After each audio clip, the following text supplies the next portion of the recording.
Welcome to episode number 41 of Off the Shelf. One day you'll make everything new, Jesus. One day you will bind every wound. The former things shall all pass away. No more tears. One day you'll make sense of it all, Jesus. One day every question resolved, every anxious thought left behind. No more fear. Hi, my name is Rod Bergen, and I want to welcome you to this week's episode of the Off the Shelf podcast. The purpose of this podcast is to ask questions and to help you, our listener, find answers to those questions. We want to help you to know what it means to be a true follower of Jesus. Off the Shelf is primarily directed at followers of the message of William Branham and former followers like ourselves. Off the Shelf is now being heard in over 100 countries, and we are glad you could join us. Today I want to address a question that came in from one of our listeners. Here's an excerpt from her email. In a nutshell, I feel like I am in the very beginning stages of message recovery, terrified of attending any church, still struggling with fear of damnation and total confusion of who or what God is versus the indoctrination of the message. Your podcasts were my turning point. Thank you so much for putting them out there. I wait every Sunday for a new one to be released. They are my lifeline right now. Struggling with severe depression, but the podcasts have helped immensely. I'm looking forward to the subject of message recovery. You have decided to leave. Now what? Where do we go? What do we do? Where in society and the non-message church would we fit in? I feel like an alien.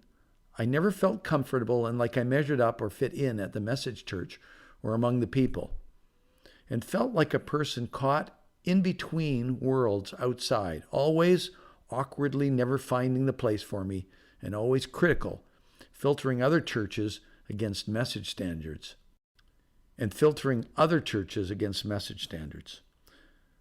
So I just want to sit down in the middle of the street and cry.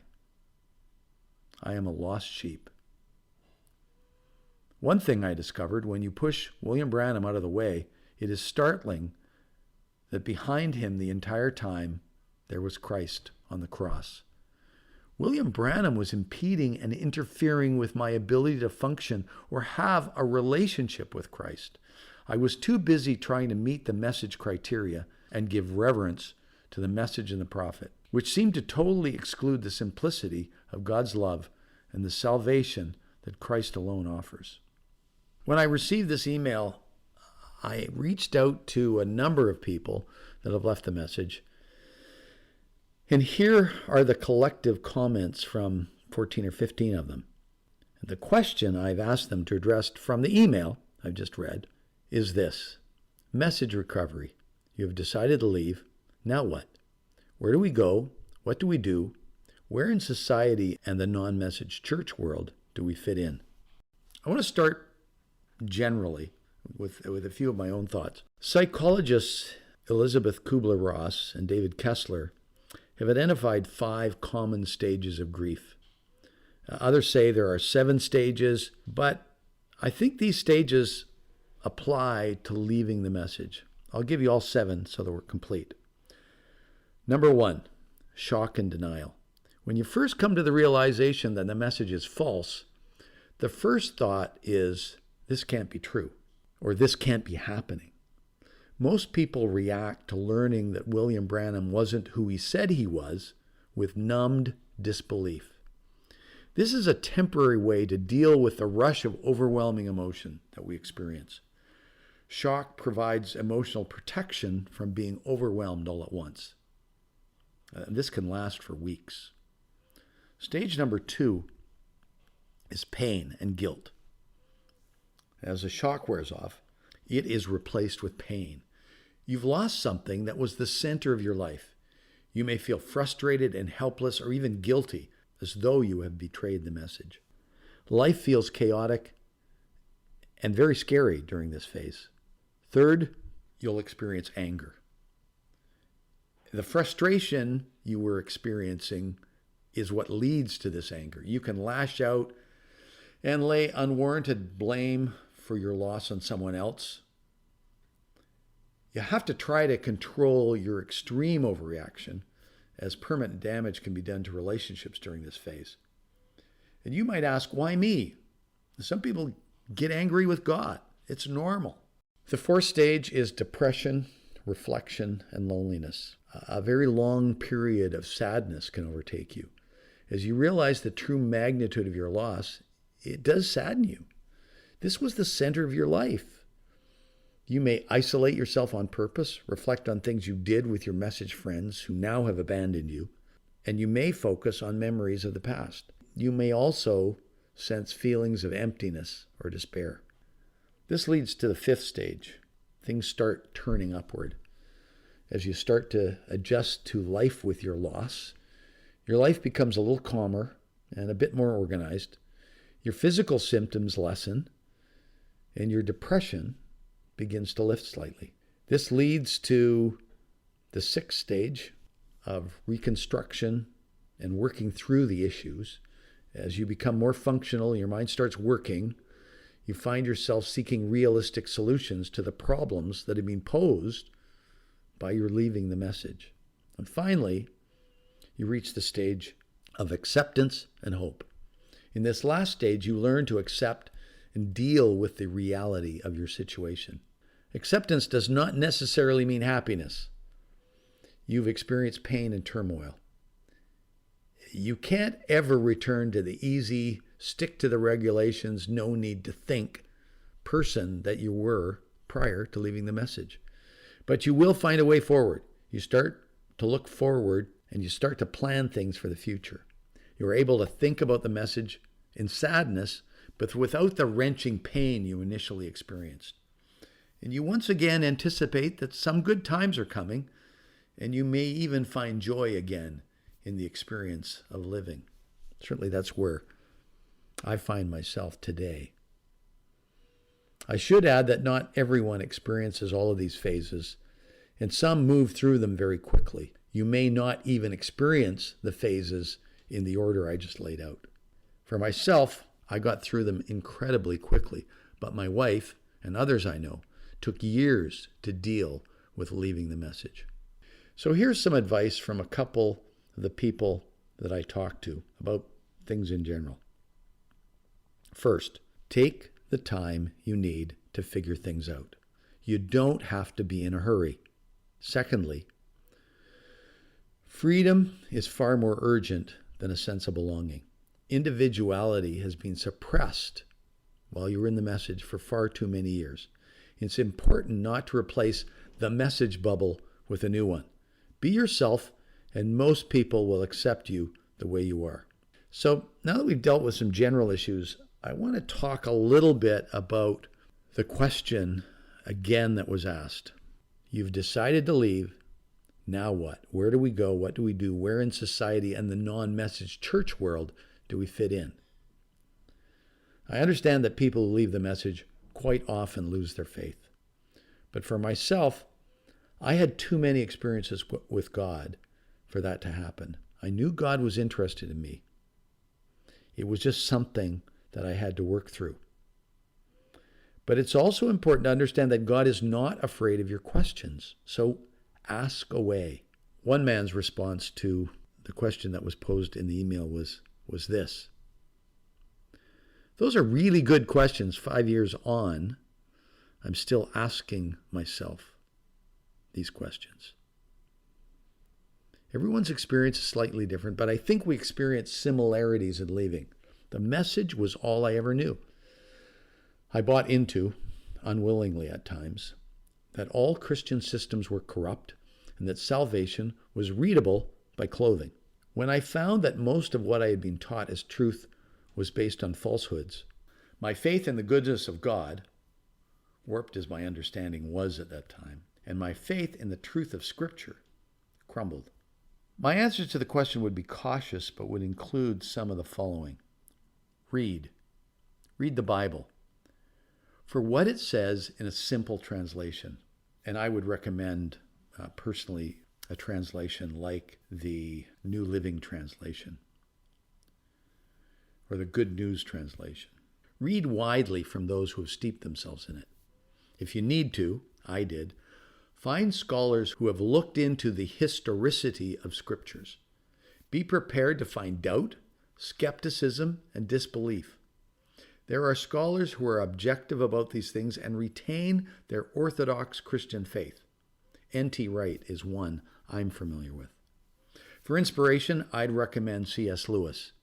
His book, Mere Christianity, might be the reason I didn't give up on faith.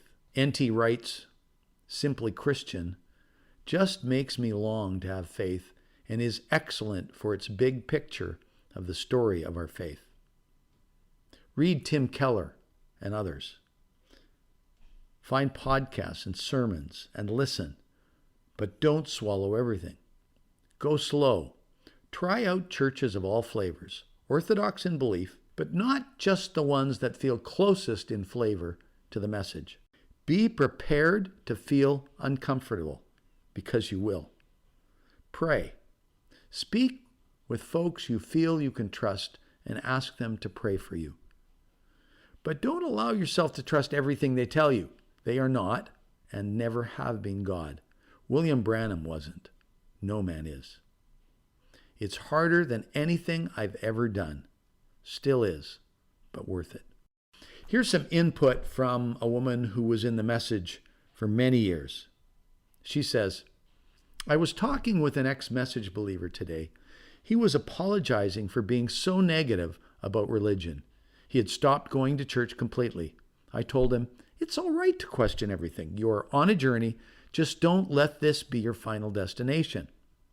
So many give up on God. They throw in the towel, partly because they, in the back of their minds, still believe what William Branham said about denominations. So they can't bring themselves to darken the door of a church that is part of the Hoor system.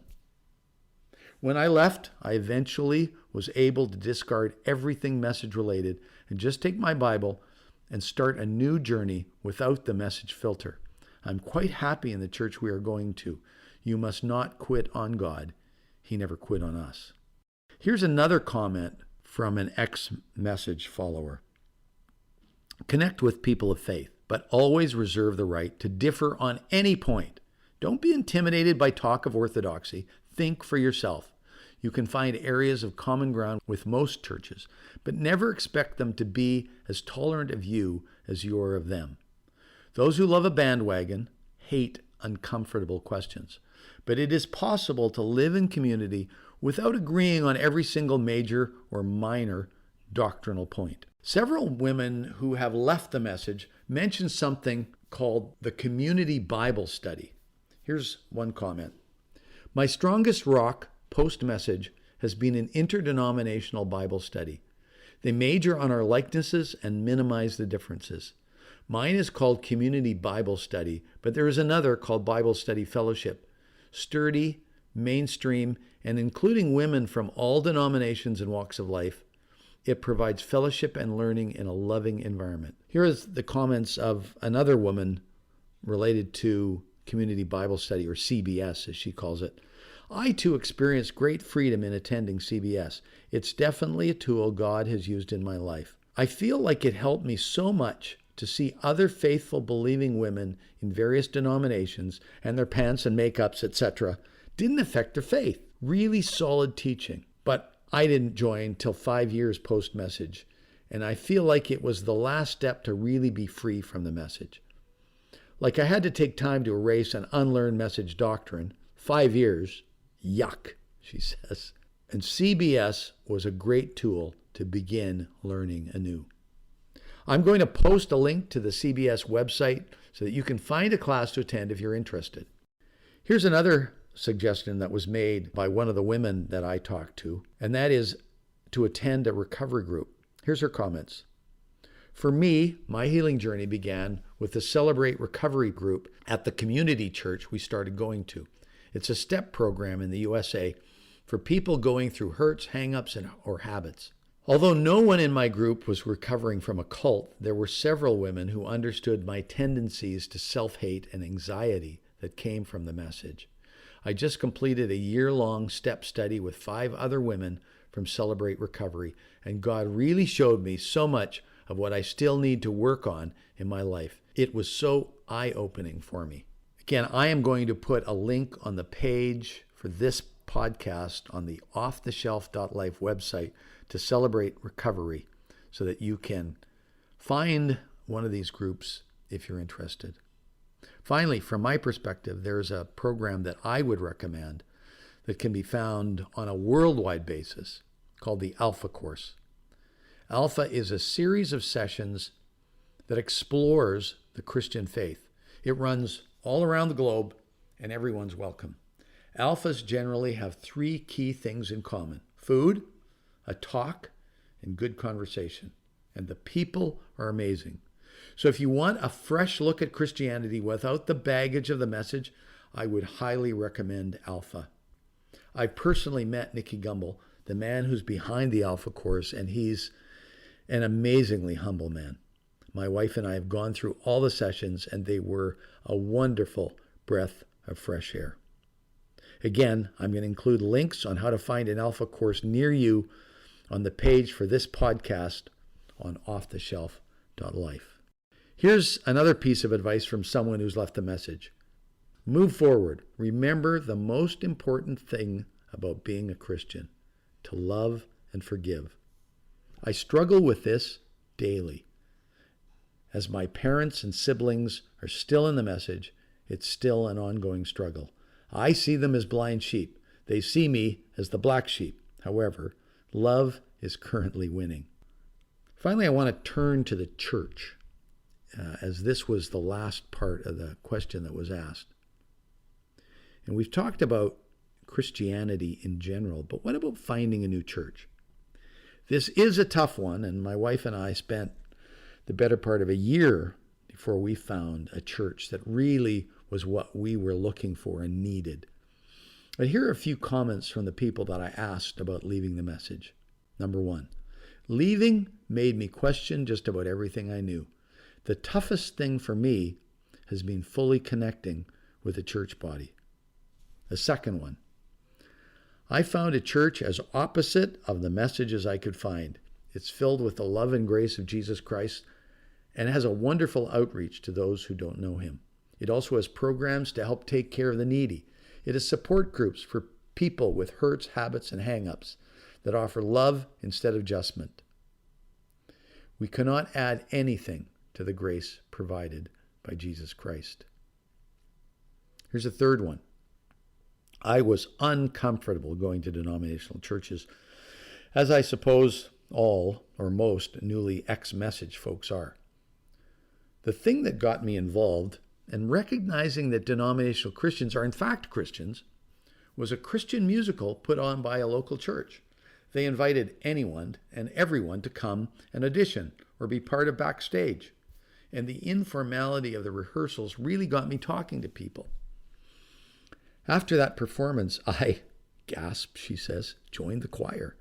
And that was good for me because it made me commit to showing up each week, even if the message talk in my head was loud and insistent. Then I got into a couple of midweek Bible studies, and the learning and deprogramming began in earnest. 31 years out, and no lightning bolts yet. Here's a fourth one. Again, speaking about finding a new church. This is the most difficult thing to figure out. For me, once I got out, I just had to take a break from every church thing ever. After going to church, I would pick apart everything that they would say.